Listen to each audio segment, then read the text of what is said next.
I beg you most fervently to ease my suffering and accept my hand.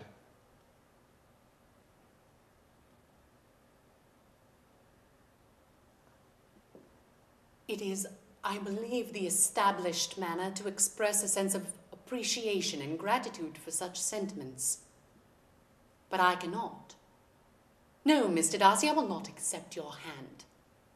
I'm sorry to have caused pain to anyone, but it was most unconsciously done, and I trust it will be of short duration. Is this all the reply I am to expect? I might ask why I should be rejected with so little effort at civility.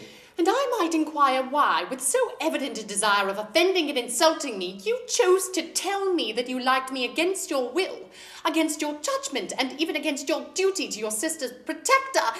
And if I was uncivil, I have other provocations. Do you think I could have ever considered marrying a man who has ruined, perhaps forever, the happiness of my beloved sister? You arrogantly and unjustly maneuvered Mr. Bingley away from Jane. Can you deny it? I have no wish to deny that I used my influence to separate my friend from your sister. For that I rejoice in my success. Towards him I have been kinder than towards myself. But it is not merely on this affair on which my dislike is founded. Your character was made clear enough months ago in an account given me by Mr. Wickham. You take an eager interest in that gentleman's concerns. His misfortunes at your hand! His misfortunes?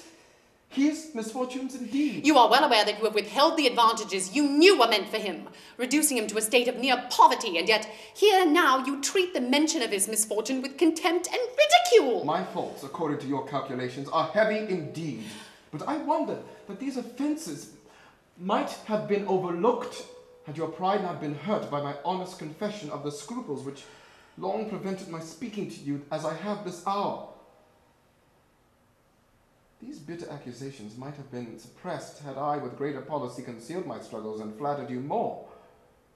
But disguises of every sort is abhorrent to me. I am not ashamed of the feelings I have confessed to you. They are natural and just.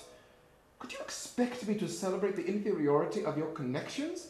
To congratulate myself on the hope of relations whose condition in life is so decidedly beneath my own? Your manner of declaration merely spares me the concern I might have felt in refusing you.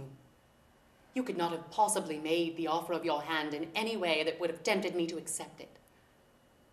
From the very beginning, sir, your manners impressed me as arrogant, conceited, and selfish.